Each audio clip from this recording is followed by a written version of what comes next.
tudo bem? A gente já vai começar. Eu sou a Vitória Cunha, apresentadora do programa Querer Infância.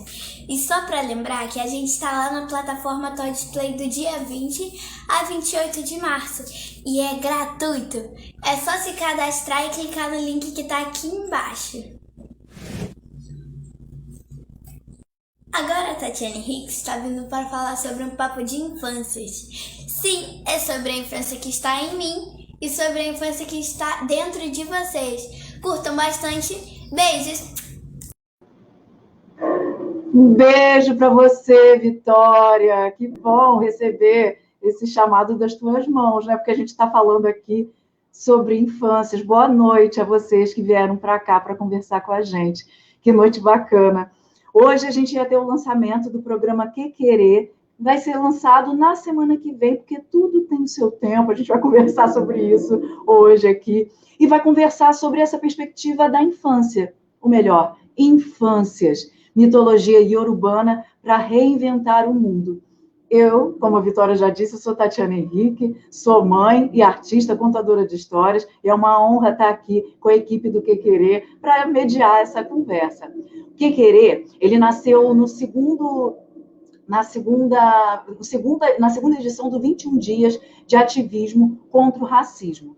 E nasceu como essa ação que mistura literatura, contação de histórias, música e a linguagem da animação para falar sobre infâncias de modos diferentes. E é sobre isso que a gente vai falar aqui hoje. Você já pensou o quantos os programas para crianças eles foram na mídia mesmo, na televisão, enfim, até na internet, o quanto eles são diversificados ou não? Você já viu algum programa com apresentadores de que cor? Você já viu algum programa que seja dedicado a crianças pretas, a crianças pindorâmicas, nativas, indígenas? Já viu algum programa que fale sobre mitologia iorubana? Pois é, é essa a proposta do programa Que Querer, que vai ser lançado semana que vem. E a gente vai conversar com um esquenta para a semana que vem, com duas pessoas muito especiais, a Simone Rico e a Carol Rocha. Antes de eu chamá-las, vou apresentá-las para vocês. A Carolina Rocha, também conhecida como Dandara Suburbana, eu sempre venho assim na minha cabeça Dandara Suburbana, e vice-versa, sempre assim, vice-versa, Carol Rocha, Dandara Suburbana. Ela é escritora, historiadora, ativista e idealizadora do Atarê, Palavra Terapia. Tem as redes sociais, a Dandara Suburbana, a Tari, enfim. Ela vai falar para vocês sigam, já vai daí seguindo, procurando no Instagram, no Facebook também.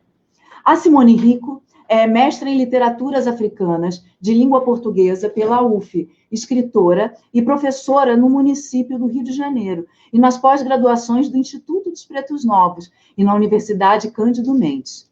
Ela atua como articuladora cultural, desenvolvendo estudos e práticas que efetivam o letramento racial e a educação antirracista. Então, vem conversar com a gente, Simone Rico. A gente sempre esquece e o microfone fica fechado. Agora está aberto e eu cheguei. Tudo bem, Tatiana? Tudo bem, Simone. Tudo ótimo. Sempre bom te reencontrar. Bom estar aqui nesse espaço virtual, já que a gente não pode estar presencialmente, né? Eu tenho uma alegria grande de ter acompanhado as edições do Que Querer, pude estar presente, pude ver o trabalho de vocês e lá no Afro Carioca, né, de cinema, e a gente pôde se aglomerar, pôde fazer do formato que mais nos agrada, que é com calor humano, com abraço, com tudo que a gente não pode nesse momento, né? Mas a gente está aí se reinventando. E acho que essa proposta do Que Querer, de reinventar o mundo, parece uma ousadia, mas a gente tem a ideia de mundo como uma coisa imensa, mas cada um de nós tem o seu mundo, o seu mundinho, né? E acho que nesse nosso mundinho, próximo a nós podemos trazer aí conhecimentos que ajudam nessa reinvenção, e é dessa reinvenção que eu venho me nutrindo nas diferentes frentes de trabalho que eu tenho realizado. Ai, que bacana. Ai, que lindo, gente. Simone foi minha professora, então, assim, de vez em quando vocês vão ouvir falar assim, mestra, mestra, mestra. Não, é natural, é isso mesmo, tá? E vamos chamar a Carol. Carol, vem cá falar com a gente, por favor. Olá, boa noite a todos, todas, todes. Boa noite, Tatiana, Simone. Quero agradecer muito o convite para estar aqui hoje. Eu tenho um carinho imenso pelo Que Querer. Estava lá também nas 2 edições. Vi esse projeto se avolumando, né, de gente, de ideias, de criatividade. Então, fico muito grata, muito feliz. É uma representatividade que a gente precisa para nossas crianças, tanto as que ainda são pequenininhas, quanto as que moram aqui dentro de nós. Eu gosto sempre de pensar que a infância não é um tempo, que a infância é um lugar. Então, que a gente possa acessar esse lugar, sempre. Vamos passar, então, para essa primeira pergunta, né? Acho que a partir dessa provocação da Dandara, o título desse nosso encontro é Mitologia Iorubana para Reinventar, né? O que a gente precisa reinventar? Por quê? Como? O que a gente faz? É um grande desafio, né? A gente precisa reinventar as nossas conexões com todo um imaginário, com todo um modo de viver que foi sendo colocado à parte e considerado pouco satisfatório, considerado empobrecido, né? Eu vejo que algumas coisas que fazem parte dessa outra infância, não a infância lugar, né, mas a infância mesmo faixa etária, as brincadeiras que nos permitiram toda uma socialização e todo um desenvolvimento de valores civilizatórios, elas foram retiradas das infâncias mais recentes. E eu acho que a gente já sente muito isso no comportamento de pessoas que hoje são aí adultos e adolescentes. Então, acho que a gente precisa reinventar essa conexão, né? E acho que a gente, na educação, já vem trabalhando nisso, procurando caminhos para avivar essa ligação com aquilo que pode ter sido rotulado como algo que não nos faz evoluir, crescer, mas que, na verdade, é isso que nos faz evoluir, crescer, e na perspectiva, inclusive, de admitir aquilo que está dentro de nós, que é essa infância, que nos dá vontade de sentar no chão e ler com as crianças, por exemplo, que num outro padrão civilizatório, isso você vai fazer até uma parte da sua vida, depois não te compete mais. E para nós, quando estamos olhando para essa outra perspectiva de infância, estamos pensando no encontro entre aqueles mais velhos com aqueles mais novos, podendo estar juntos nas mesmas rodas. Então, de uma certa forma, o nosso desafio é reinventar essa roda. Carol? Então, eu fico pensando sempre que o grande desafio, né, é a gente se esvaziar, né? Se esvaziar aí de tudo que a gente vai acumulando nessa sociedade ocidental, branca, eurocêntrica, cristã, e que muitas vezes nos distancia da nossa verdade, né? Acho que muito no sentido do que Simone trouxe também, né? Infância, para mim, é sobre crescer, ser criança é sobre crescer, é sobre encontrar a nossa verdade, né? É sobre encontrar aquele lugar inegociável dentro da gente, em que a gente vai tendo liberdade para criar mundos possíveis. E fico pensando que a gente vai crescendo nessa sociedade que é muito linear, né? Binária, positivista, a gente vai engessando, vai se tornando bípedes aí, engessados, né? Nesse comportamento tão previsível e, ao mesmo tempo, tão automatizado, mecanizado, né? E a gente vai se perdendo também da enorme potência que é essa de ser curioso e curiosa para o que ainda está por vir, né? Que é essa de estar criando novas estratégias a todo tempo, né? e da conexão com a natureza. A definição de infância no Ocidente é algo muito ruim, né? Infãs, né? Esse lugar do infãs ou da infância é um lugar de incapacidade, né? É como aquele que não fala por si mesmo, não fala por si próprio. E aí eu fico pensando o quanto isso é diferente dessa perspectiva africana e iorubá, né? Completamente diferente. É como se a gente tratasse crianças aqui como seres incapazes de pensar, né? Incapazes aí, né? Também de terem algum tipo de autonomia e etc, né? E a gente sabe que ainda que a gente esteja em processo de crescimento, ainda que os saberes e os conhecimentos a gente vai fazendo isso ao longo de toda a vida, a criança tem muito a ensinar, né? Tem muito a ensinar, tem um lugar, sim, da sua autonomia, tem um lugar de construção de pensamento.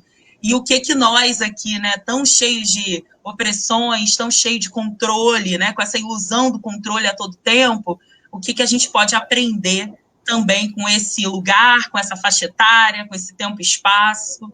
Então, sentar no chão em roda com essas crianças é fundamental. Dandara, você adiantou a pergunta que eu ia fazer para você, justamente a partir dessa perspectiva de infância, né, do sem fala, né, e a perspectiva... Nós três, né, vocês duas, principalmente, são pessoas que trabalham com a palavra, né, e a palavra é um veículo fortalecedor de quem nós somos, né, de como nós somos também, né. Como pensar isso nessa perspectiva de infâncias diversas, né, de infâncias pretas, e pensar, convocar vocês também que estão assistindo a trazer perguntas para a gente, falem também, vocês estão falando aqui, a gente está vendo os comentários de vocês, se vocês tiverem alguma pergunta pontual para fazer, por favor, façam, tá? Então, a minha pergunta para vocês seria nesse lugar, não é, da importância da palavra, da circulação da palavra, como gestora, como geradora, né, de vínculos entre essas faixas etárias diferentes, enfim, até a própria perspectiva de infância, vamos dizer assim, dentro, já que a gente está falando sobre mitologia iorubana leva a gente a pensar na cultura de terreiro, né, entender essa infância que independe da idade, né, essa infância Iaô, né, da pessoa que entra para aquela família, que nasce naquela família, né, então, que vocês trouxessem para a gente essas perspectivas de nascimento, né, de geração, né, dentro de uma família.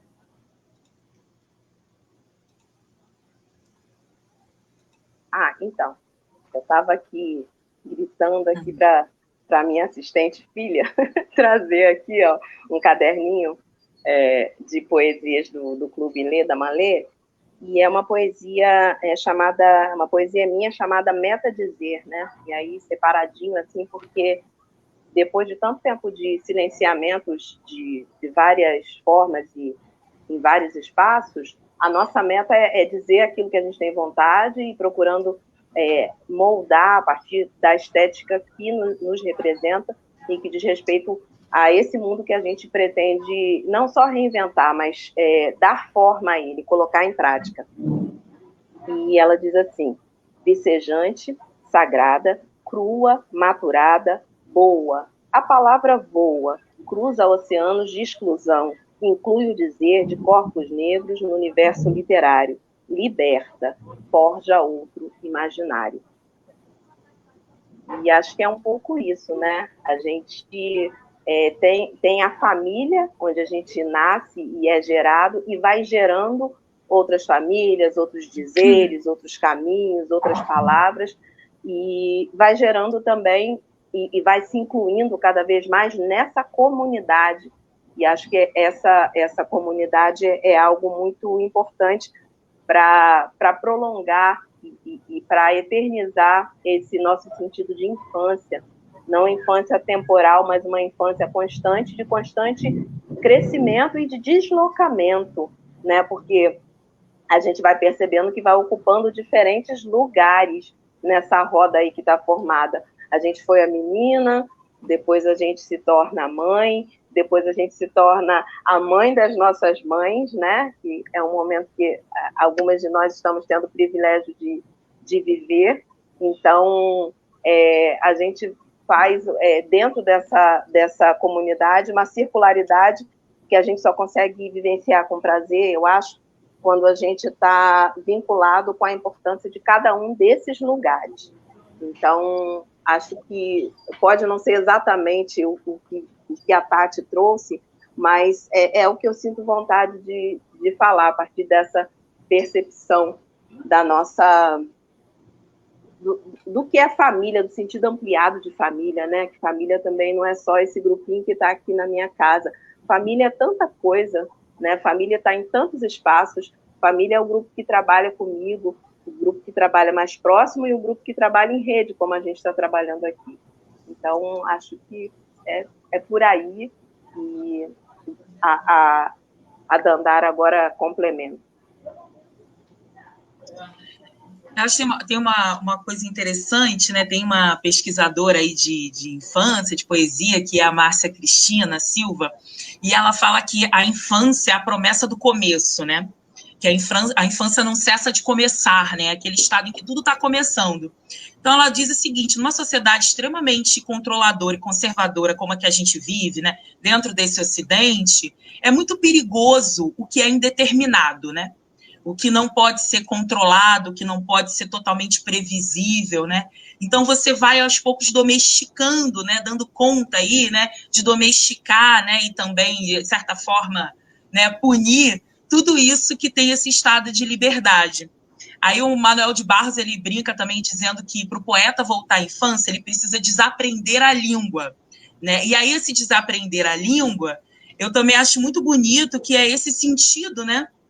Como você falou de palavra, Tati, da gente, na verdade, desaprender essa língua, que a nossa é colonizada, né? Essa língua colonizada, esses saberes colonizados, para a gente poder reaprender, né, tudo sobre a nossa ancestralidade, reaprender sobre o que a gente diz enquanto mãe África, o que a gente diz de diáspora, o que a gente fala desses povos originários, né? E nesse sentido, eu acho que somos todos crianças, né? Porque a gente conhece muito pouco. A gente conhece muito pouco sobre a gente conhece muito pouco sobre essas nossas raízes ancestrais, né? Então, eu fico pensando, somos todas crianças nesse sentido desse aprendizado.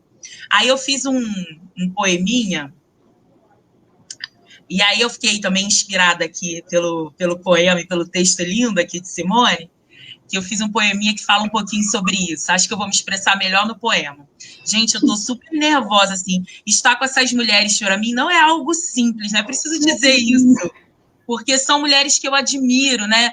São trabalhos que eu admiro muito, são mulheres que eu admiro, é um projeto que eu admiro, pessoas assistindo aqui que eu admiro. E que bom que eu posso estar.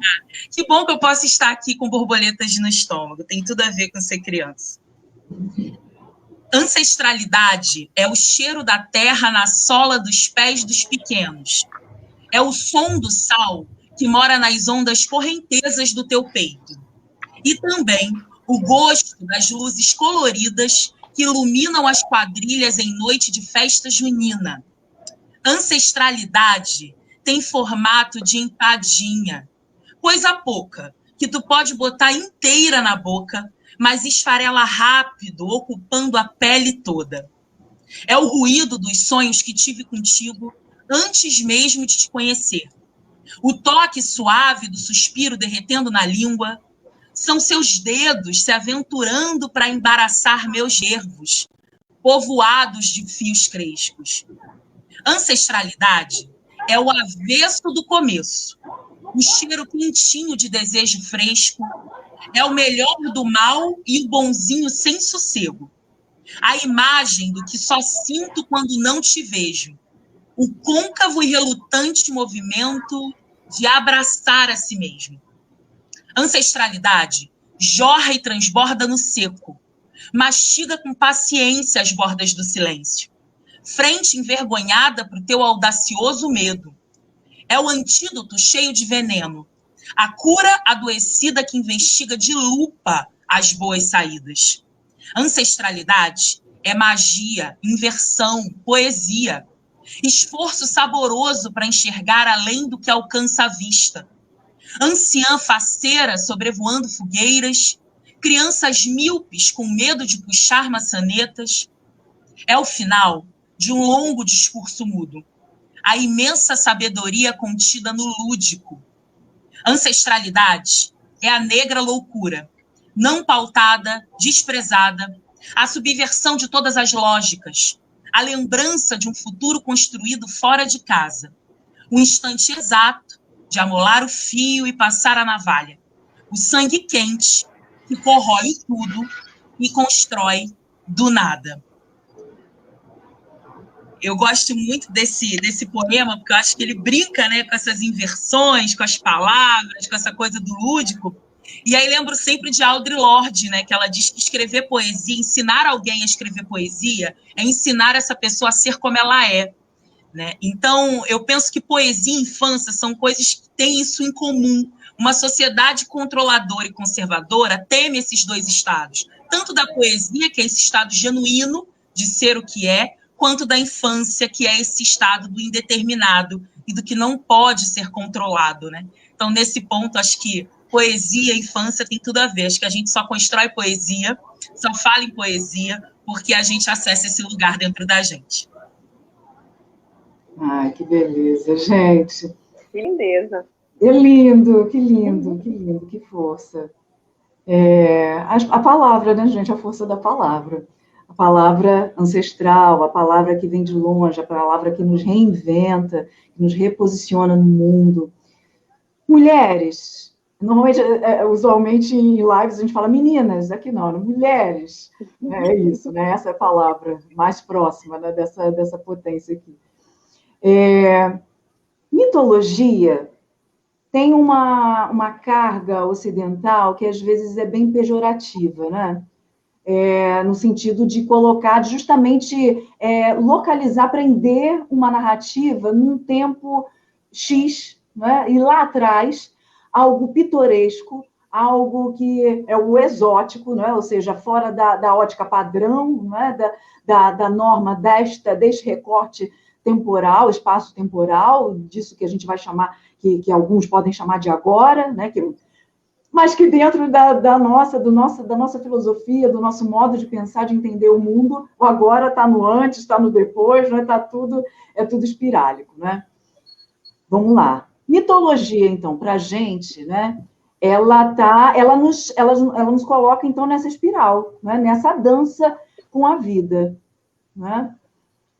Ela nos desloca de um imaginário que nos define, não é? Que nos coloca como ou isso ou aquilo, não é? E que nos desumaniza enquanto pessoas africano-diaspóricas, preto-diaspóricas. Não é?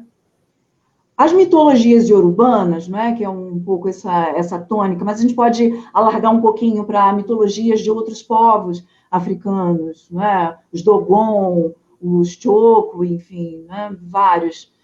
Elas trazem para a gente exatamente esse lugar do mágico, da habilidade com as palavras, da habilidade de constelar, né? De trazer estrelas, de criar mundos novos.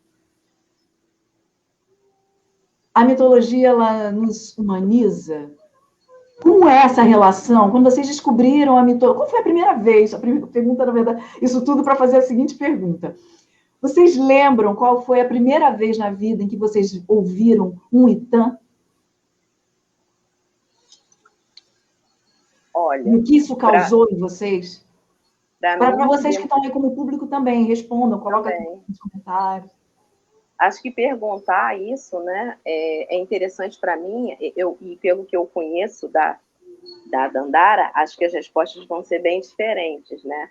Mas a minha família, ela foi formada a partir do catolicismo.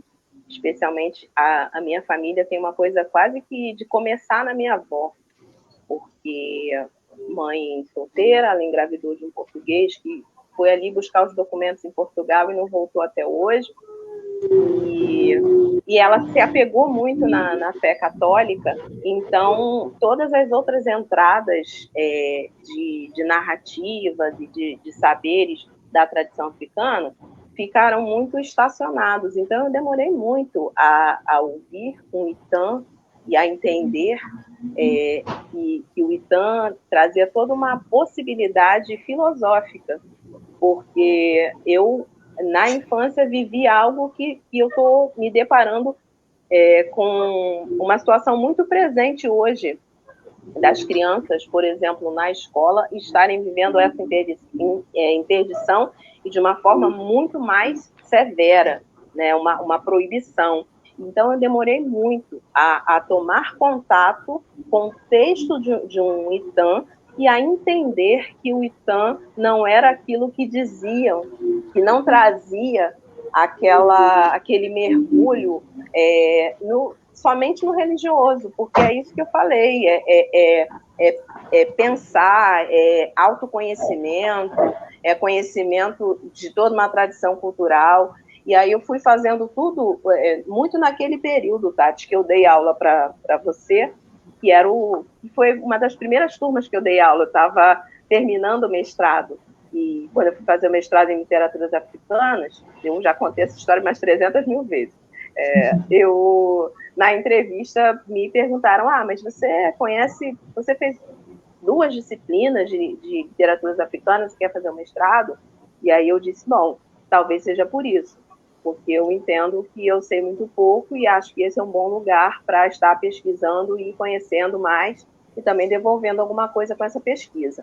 E quando eu terminei o mestrado, eu comecei mesmo a devolver na formação de professores. Eu precisei mergulhar em muitas leituras. Uma das primeiras, né, foi essa aqui, que segue aí nas formações, e fui desconstruindo essa ideia de que essa literatura, esse texto dos ITAMs e toda a carga de sabedoria que estava ali, era voltado apenas para um universo religioso e era aliançado com ideias que construíam pactos e não construíam saberes, né? Então, eu lamento muito que isso tenha acontecido e fico feliz que hoje várias obras literárias estejam tornando possível levar para a infância, né, que está na escola hoje, os ITAMs e as narrativas que trazem esses elementos que estão hoje mais demonizados do que antes, né? Que é uma pergunta instigante, né, Tati? Acho que eu nunca tinha pensado sobre isso. Te agradeço, assim, por ter nos provocado nesse sentido. Eu fiquei pensando aqui, porque eu também venho, Simone, de uma família católica, né, por parte de mãe, e fui criada dentro desse catolicismo, fui catequista, né, enfim, durante um bom tempo aí, estava dentro da Igreja Católica, falando em línguas, mas estava lá dentro. Vendo os transes lá da renovação carismática, mas estava lá dentro, né? Porque é isso, o corpo fala, né? Não tem jeito. Mas eu agradeço muito ao Terreiro Educador, que a primeira vez que eu ouvi um ITAM foi dentro desse espaço das comunidades terreiro. Foi no terreiro de Umbanda, né? Que foi minha primeira aproximação com esse espaço. E aí eu me lembro que uma das coisas que me chamava muita atenção era que o pessoal no terreiro falava assim, criança vai aonde Exu não vai. Isso era uma frase recorrente, né? Não sei se vocês já ouviram essa frase em algum momento. E eu ficava muito curiosa, né? O que quer dizer isso, né?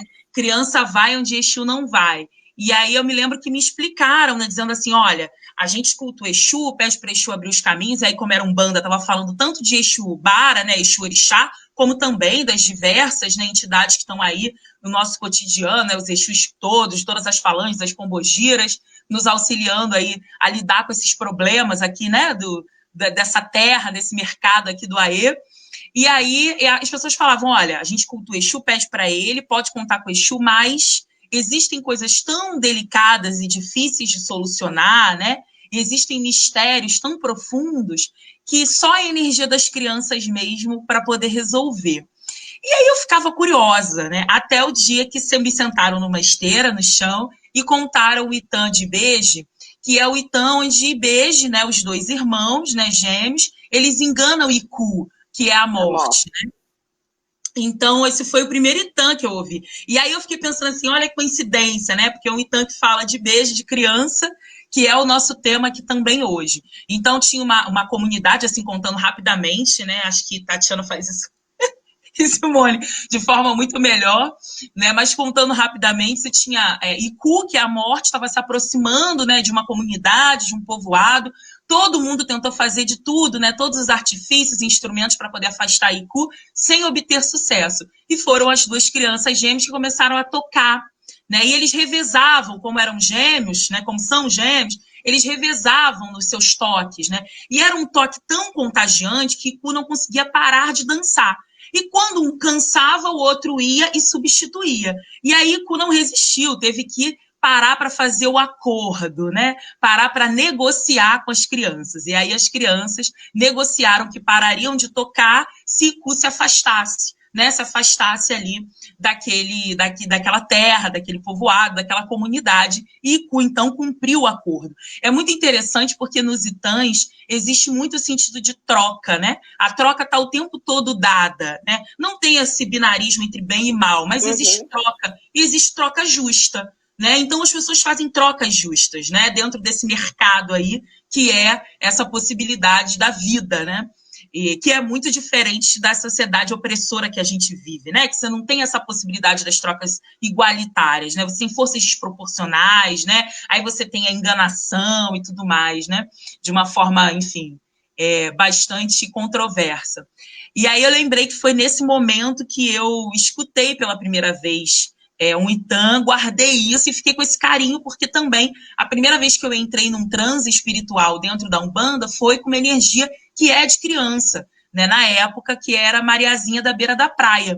Então, essa infância, esse lugar da criança, esse contato dentro, essa proximidade de estar iniciando numa nova jornada, né? Tá iniciando nessa jornada mítica ancestral aí, como fala o professor Sidney Nogueira, né? Tá começando isso, foi através das crianças, foi através desse lugar, que é o lugar da criança, o lugar da infância para mim, né? Então, é algo que eu tenho muito carinho. E por ser de Xangô também, né? O Ibeji tá aí comigo a todo tempo, né? Essa sabedoria, e que é super importante. E aí eu fiquei pensando muito também, Tati, no que você falou, e também no que Simone falou, que eu acho muito lindo isso que ela falou, né? Justamente por eu não ter tido contato, que eu escolhi esse caminho, né, para conhecer, que é essa literatura que a gente tem dentro dos terreiros, né? E o professor Sidney Nogueira fala muito sobre isso, né? Que ele é um linguista, né? Professor doutor, linguista, babalorixá de São Paulo, fala dessa importância do corpus literário que a gente tem dentro, né, dessas comunidades de terreiro, e que a gente dificilmente enxerga e vê enquanto literatura, né? É isso, a gente vê enquanto um lugar que é um lugar só do ritual religioso em si, né, do ritual espiritual em si, ou um lugar profundamente estereotipado, demonizado, né, dentro da visão cristã ocidental, e é construção literária, é construção de conhecimento, é construção de mundo, né? Então, isso é fundamental. E aí, mitologia carrega todo esse peso estereotipado de algo que não é... A impressão que eu tenho quando a gente fala mitologia, né, é que é algo que está muito distante, né, aquelas historinhas muito distantes, ou no máximo com alguns arquétipos para a gente não repetir ou para a gente observar, mas não de fato de você estar entrando dentro de uma possibilidade de existência, né, que é o Itã, né? O Itã é existência, né? Então, não tem essa questão da cronologia. E mitologia tem muito tempo marcado, né? A palavra vem muito com o tempo, né? Acho que mito faz muito essa correlação com o tempo. E a gente está vendo de sociedades em que o tempo é espiral, né? Então, acho que é outra lógica mesmo. Ai, Carol, primeiro dizer que o meu primeiro trânsito também foi com criança, foi uma delícia, né? É renovador, realmente. Só quem acordou com a cara toda suja de doce que sabe. É isso, mas vamos para jogo, vamos lá. Ai, que beleza esses depoimentos de vocês, né? Me fez pensar em tanta coisa aqui, que a gente teve uma fala aqui, deixa eu ver se eu encontro, do Marcelo, Tatiana Marcelo, possivelmente, né? Ela fala que gostaria muito de saber qual caminho vocês seguiriam para tentar acessar o corpo docente de uma escola pública de educação infantil que se choca e se nega a aceitar um projeto pelo fato do título ser eleitor. E insistem que isso seria ferir a laicidade da escola. Aproveitando essa pergunta, a gente precisa relembrar sempre que esse ano faz 18 anos, né? A Lei 10.639/03 completa 18 anos, né? Hoje ela está atualizada pela 11.645, a 10.639 foi a primeira lei que fala sobre a obrigatoriedade, não é uma novidade, gente, são 18 anos, a obrigatoriedade de a gente abordar em todos os componentes curriculares da educação básica a questão da história africana e afro-brasileira, história e cultura, não só nas aulas de artes, não só na aula de história, mas em todas as disciplinas, em todos os componentes curriculares. Então, assim, 18 anos, né? Então, a gente ainda, infelizmente, a gente ainda tem que se deparar com receber essa pergunta, porque são muitos educadores e educadoras que cotidianamente se veem perdidos, tentando pensar, porque vem nas suas escolas essa diversidade que a gente está falando aqui. Essas crianças pretas, muitas crianças em escolas públicas, por exemplo. Como é que você, dentro de uma escola pública, você não vai abordar a ancestralidade dessas crianças, né? E aí tem uma coisa que, às vezes, me instiga, que me incomoda muito, que é até um lugar das histórias pretas, às vezes elas têm um lugar dentro da escola, entram ali, mas não pode falar de tambor. Se falar de tambor, aí vai para esse lugar, né? Sendo que tambor, ele existe em toda a cultura que eu conheço, mestra Simone. Toda a cultura que eu conheço, eu não estou falando só de africano, estou falando de Japão, estou falando de China, estou falando, né, de Américas, né, Abya Yala, enfim. Europa, a gente tem tambor, a gente encontra tambor, né? Nas próprias igrejas neopentecostais tem tambor. Mas, assim, quando eu li a pergunta, me deu até um arrepio aqui, né? Porque eu estou exatamente nesse lugar, a convite da equipe da Oitava CRE, e a professora Cláudia de Deus, a professora Neilda Silva, mulheres negras dentro desse espaço, e muito motivadas a incentivar não só a aplicação da lei, porque não é uma questão, a gente está num país que milhares de leis não pegam, então, de criar mesmo essa cultura de levar para a escola a diversidade, e essa diversidade contemplar a matriz cultural africana e trazendo iorubás, trazendo bantos, né, trazendo o que a gente puder trazer. E esse trabalho vem sendo feito. A gente começa agora trazendo a Sônia Rosa, que vai falar um pouco da ligação literatura e carnaval, e algumas pessoas já estão fazendo o trabalho. Vai ser uma questão de fortalecer e unificar. Agora, esse mundo que a gente quer inventar, né, se a gente pensar no país que a gente precisa reinventar, é o país que lide com a demonização que aconteceu de uma forma muito intensa nos últimos anos. Então, a gente se surpreende porque a reação vem do corpo docente, mas se você chega no responsável, na família, essa reação também vai vir. Então, a gente está num momento muito de reinvenção das nossas estratégias de retomar o fluxo dessas narrativas dentro de todos os espaços, não só da escola, de todos os espaços. Mas a escola, ela ficou muito vigiada nos últimos anos. E a abordagem, por exemplo, quando você convida as crianças para assistir o Que Querer, o Quiricu, o Quiricu hoje, você tem uma reação que você não tinha quando você convidava no passado. A criança hoje já dizia, esse negócio é de macumba, porque existe toda uma construção, quase que uma lista, né? As palavras, os objetos, o tambor, por exemplo, quando você vai com uma tiara na cabeça, já existe uma construção de todo um mapa de elementos simbólicos que são vetados, que são interditados.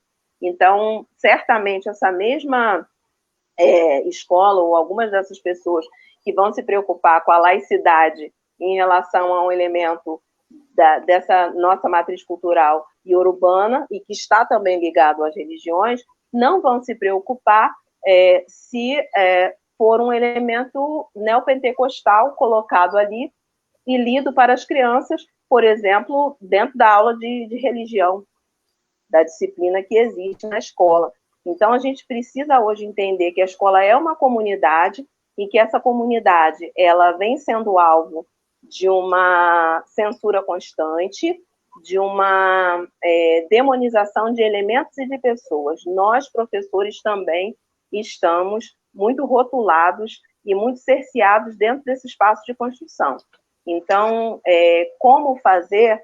A gente, em alguns projetos, a gente vai ter que negociar a nossa fala, né? Em alguns projetos, a gente precisa ampliar as parcerias para que haja um entendimento do que esses projetos representam, porque a gente não quer, por exemplo, então tem que falar porque é novembro. Não, o que a gente está querendo é que se fale da nossa cultura em todos os momentos e que se fale com devido respeito e com entendimento dos saberes que vêm nessa construção. Então, a gente está hoje na escola, e eu tenho certeza absoluta disso, a gente tem um desafio de reconstruir o olhar também da comunidade que educa. E a gente está falando da valorização de uma cultura que acredita que não se educa uma criança sozinha. E para se educar uma criança, precisa-se de toda uma aldeia. E esses professores, esses pais, todos eles fazem parte dessa aldeia.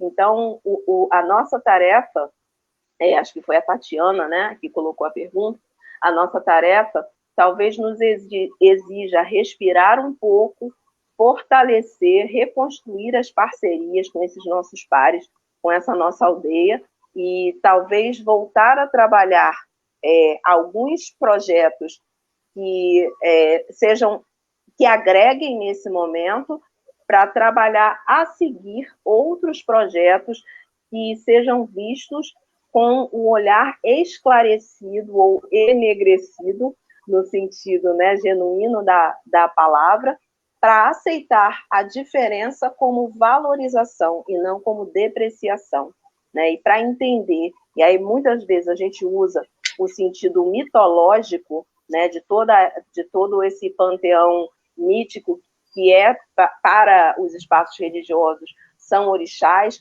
mas que tem também esses arquétipos, que tem também essas sabenças que nos ajudam a educar, que nos ajudam a lidar com a morte, que nos ajudam a lidar com as relações homem-mulher. Então, a gente usa esse sentido de mitologia para demarcar que o que há ali, o que há, por exemplo, na palavra erê, não está somente ligado à religiosidade, está ligado a uma cultura. Assim, se você for falar bambino alguma coisa, então você está usando uma palavra que é, né, de uma outra língua, que é ligada à cultura ocidental, e não há nenhum problema nisso.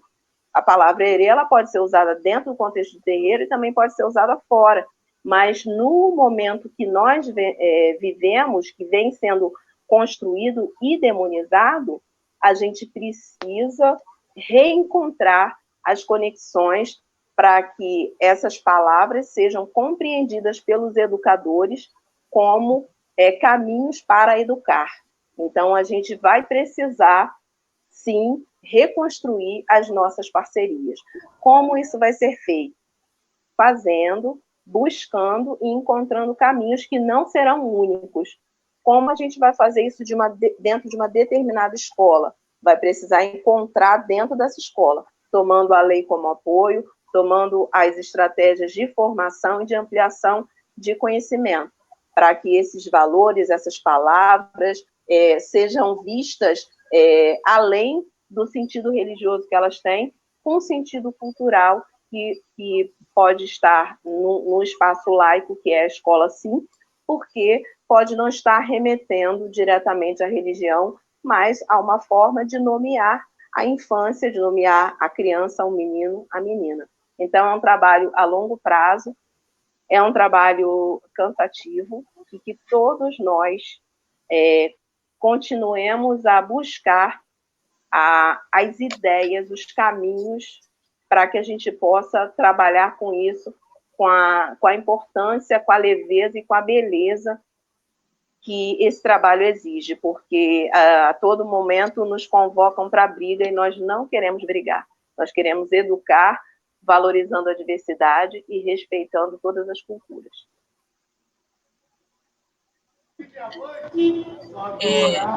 Eu acho que a Simone tem muito mais, né, em termos das estratégias do chão da escola, contribuições a dado que eu, né, que não estou no chão da escola, mas ouvindo, assim, a provocação da Tati, também o que Simone disse, né, essa contribuição super importante, eu fiquei pensando muito no que o Ailton Krenak fala, né, que é um escritor indígena.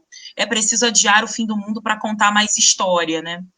Então, contar essas outras histórias, né, que também estão aí dentro, né, desse imenso corpus literário africano, afropindorâmico, afro-indígena que a gente tem, é fundamental. E pensar que a gente vive um processo de racismo que demonizou todas as nossas formas de existência, né? O que a gente restringiu dentro do espaço ritualístico, que a gente vai, né, operacionalizar dentro dos terreiros e vai chamar de religião, na verdade não é religião, na verdade é uma outra forma de existir mesmo no mundo, né? Mas a gente vai acabar restringindo dentro desses espaços num processo de trauma profundo, de tráfico transatlântico negreiro, de racismo, né? Então, muitas vezes, é dentro desse espaço, né, mais fechado, ritualístico, religioso, em que a gente vai conseguir desenvolver a nossa cultura, a nossa existência, a nossa arte, os nossos saberes. Não à toa, quando a gente vai para o samba, para o jongo, para o maracatu, para a capoeira, tudo dentro dos quintais das tias, né? As tias que faziam nos seus quintais comida, samba e magia, né? Então, essas coisas elas estão intimamente conectadas, né? Só que essa sociedade que a gente vive, ela é uma sociedade que vai compartimentar em caixinha, né?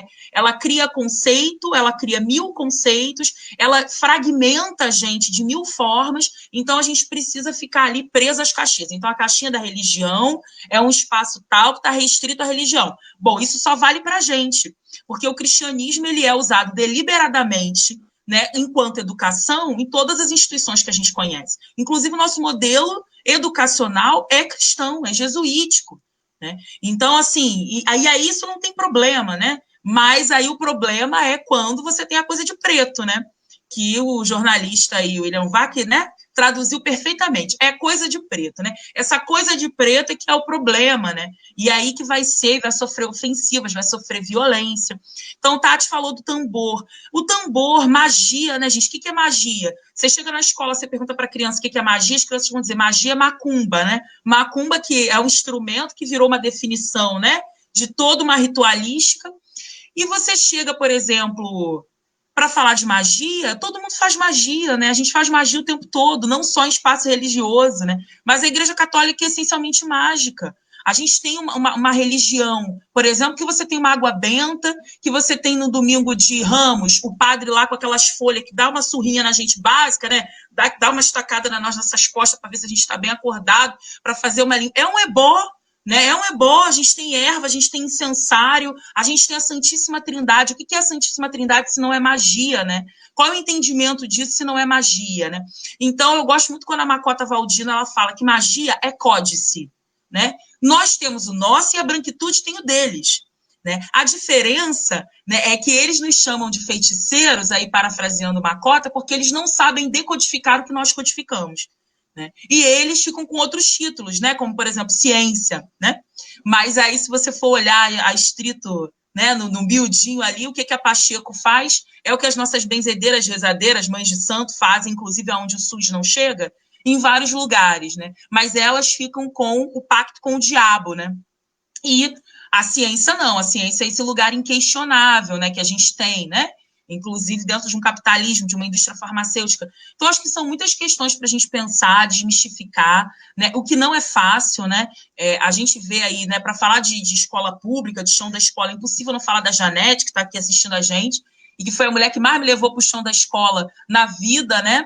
A Janete Santos de Ribeiro, que me apresentou a Zoilda Loreto da Trindade, né, lá com os valores civilizatórios africanos, afro-brasileiros, né, dentre eles a ludicidade, um trabalho importante como a cor da cultura. Então, a gente vem aí num histórico não só de tempo de lei, mas de tempo de trabalho, né? Acho que muita coisa foi construída, tem muita gente importante que construiu coisas importantes, tem um legado importante, e aí as estratégias que a gente vai tendo, né, no cotidiano para poder lidar com isso são variadas. Eu conheço professoras, por exemplo, que para lidar com o assunto chamam pessoas de fora. Eu já fui várias vezes chamada para dentro da escola, nesse sentido, né, de ter amigos e amigos professores ali do chão da escola, da educação básica, dizendo assim, olha, se eu for levar, eu não consigo, eu vou ser perseguida pelo corpo docente, eu vou ser perseguida pela minha diretora, que é evangélica, e diz que se eu trouxer os itãs aqui para dentro da escola, né, eu estou trazendo o demônio, então aí eu convido as pessoas de fora para trazerem esses assuntos, porque vocês vão embora, né, a ideia é, vocês de alguma forma, vocês vão embora, a gente fica aqui, e assim, é maçante, é difícil, não é fácil, né. Mônica Rosa está aqui também assistindo a gente, uma mulher que trabalha com tambor, dentro da educação infantil, dentro da escola, né, e que já passou aí também todo tipo de retaliação por isso. Então, eu acho que, assim, é isso, né? A gente está em rede, eu acredito muito na potência das redes, né? 21 dias de ativismo contra o racismo, né? Não é à toa que a gente se organiza, não é à toa que a gente se organiza em grupo, não é à toa que a gente forma coletivo, né? Porque eu acho que também é uma forma da gente se sentir menos sozinho, porque a gente que tem essa ilusão de que a gente está muito sozinho, porque a pressão vem de todos os lados e se fortalece, né? Mas, assim, é um desafio, né? É um desafio gigante. E queria também parabenizar aí aos professores e professoras, principalmente do chão da escola, que estão aí, são essas pessoas que estão aí construindo no cotidiano a revelia de todos os limites institucionais, a revelia de todas as pressões, de todas as violências, estão ali fazendo um trabalho transformador. Né? Isso é muito importante, né? Porque é óbvio, quando as pessoas geralmente generalizam, né? É porque a escola é um espaço embranquecido, né? Ou então, porque a universidade é um espaço embranquecido. E aí eu sempre tenho a provocação no sentido assim, não, mas esses lugares são feitos de gente.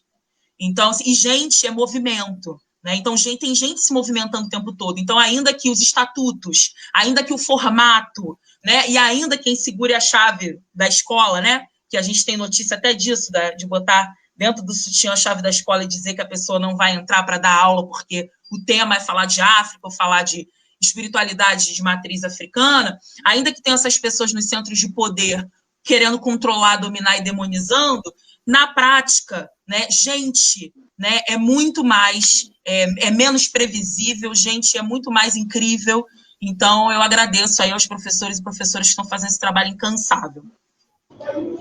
Tem muita gente fazendo sim, vale super a pena agradecer, motivar, estimular, e estimular que a rede se forme para, como a Carol disse, a gente possa trocar essas experiências e encontrar, às vezes, na estratégia de um colega, uma possibilidade de desenvolver aquele meu projeto ou de adaptar o meu projeto, porque às vezes a gente faz mudanças que são estratégicas dentro do contexto que a gente está vivendo. O importante é que a gente seja movimento, como a Carol disse, que a gente continue fluindo. E esse trabalho de fluir, às vezes, significa fluir por pequenas brechas, fluir num tempo que não é o tempo que nós desejamos, mas continuar fluindo. E os professores e professoras têm encontrado esse caminho. Então, eu também reforço os parabéns a eles e elas.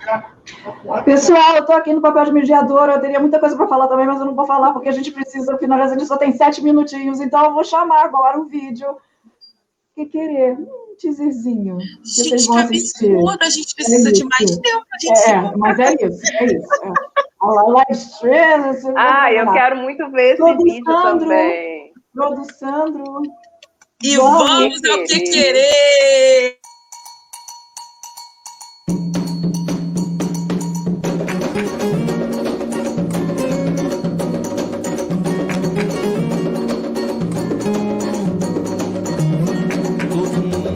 Saber onde anda esse tal que querer. Todo mundo quer saber onde anda esse tal que querer. O vento tá perguntando quem é que vai responder. Todo mundo quer saber onde anda esse tal que querer. Todo mundo quer saber onde anda esse tal que querer. Que querer é a criança que tá dentro de você. Que querer é energia que vem pra nos refazer. Todo mundo quer saber onde anda esse tal que querer.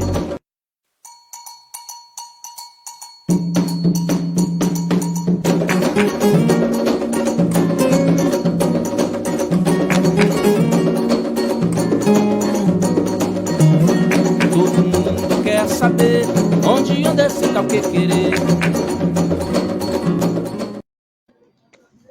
Ai, que Ai, lindo! que beleza, gente! Semana que vem, dia 20, vai ser lançado. Inteirinho. Então não percam, fiquem atentos ao @QueQuererInfâncias, a todas as redes, no Facebook, no Instagram, enfim. E, minhas queridas, a gente vai caminhando para o final. A gente tem, assim, 4 minutos, então, assim, 1 minuto e meio para cada uma, assim, para dar aquele melzinho na boca. Quero agradecer a todo mundo que prestigiou a gente nessa troca. Eu vi que várias coisas entraram no chat, não foi possível ler, mas eu acho que é isso. As palavras estão circulando, as nossas ideias estão sendo nutridas, alimentadas. Isso é muito importante para essa reinvenção de mundo que precisa existir não só porque a gente quer, porque o mundo que a gente tem está insuportável. Então, que a gente seja esse suporte que faz com que o outro, a outra, se sinta motivado a transformar essa realidade que não está nada fácil, mas que a gente precisa ser maior que ela, precisa se agigantar e construir a mudança, mantendo aquilo que nos faz bem. E essa troca faz muito bem. Então, muito obrigada, Tatiana, toda a equipe do Que Querer, todo mundo, Carol, né, todo mundo que veio assistir. Obrigada por trocarem sempre e por fortalecerem aí os trabalhos que acreditam em transformação. Muitíssimo obrigada e beijo. Ai, gente, onde está esse Que Querer? Que fofura! É muito fofo, gente. Que saudade, né? Me deu uma saudade dos nossos encontros, deu uma saudade da gente se abraçando, da contação de histórias sentado no chão, da gente sorrindo, gargalhando. Acho que se eu tiver alguma coisa para terminar, é só agradecer mesmo as trocas, agradecer Simone, agradecer Tatiana, agradecer Flávia, agradecer Sandro, agradecer aí toda a equipe Que Querer, agradecer a vocês aí que nos emprestaram escuta generosa, que comentaram, que trocaram energia, pedir a bênção às mais novas, às mais velhas, e dizer que, gente, vamos sorrir, né? Eu acho que tem uma mensagem também importante que as crianças nos trazem, esse lugar da gente, apesar de tudo, dos desafios, do contexto caótico, né? Enfim, apesar de Cu estar aí dançando na porta da nossa comunidade, que a gente não se esqueça que sempre há estratégia. Agora, como nos ensina Beijo, sozinho é muito mais difícil. Então, se a gente puder aí compartilhar as estratégias, os saberes, eu acho que a gente tem muito mais chance de passar por isso. E que a gente possa sorrir, que a gente possa se divertir sempre com os nossos trabalhos, com o que a gente ama fazer, que haja afeto. Beijo! Ai, queridas, beijo demais em vocês. Mestra Simone, mestra Carol também. Já tive oportunidade com as duas. Vocês sabem, vocês que estão aí, estão assistindo, vocês sabem como é. Sandra e Flávio, Vanusa, muito obrigada por terem chamado para estar aqui ouvindo, aprendendo. Vanusa, beijo, esqueci Vanusa. Lindo, lindo. Vou terminar com uma história? Posso, produção? Claro! Olha, era assim, o Obi, a Noz de Cola e a Folha iam se casar. Cada um deles tinha o seu poder. O Obi, o poder de se comunicar com as várias esferas. A Folha tem o poder de nos lavar, nos curar, nos reinaugurar, nos reinventar. Cada um deles com o seu poder. O Obi e a Folha, se casaram. E foi tão bonito, porque quando os dois se casaram, aquele poder se multiplicou. Se multiplicou e fazia bem a muitas pessoas. Só que foi passando o tempo e o Obi começou, não sei, alguma coisa ali ficava... Era muita coisa, era muito poder, não sei. Ele se refletia na Folha, não se sabe muito bem, ou se alguma coisa, ele tinha medo da profundidade que aquele casamento dava a ele, e ele resolveu se separar. E assim fez. Ele continuava com seu poder, só que o tempo foi passando, e o poder dele, não é que o poder dele tivesse ido embora, é que algo nele começou a se transformar, ele começou a ficar mais amargo, ele começaram a aparecer manchas no corpo dele, de dentro para fora, na sua superfície. E o poder dele, ele começou a esquecer do poder dele. Ele foi jogar com Ifá.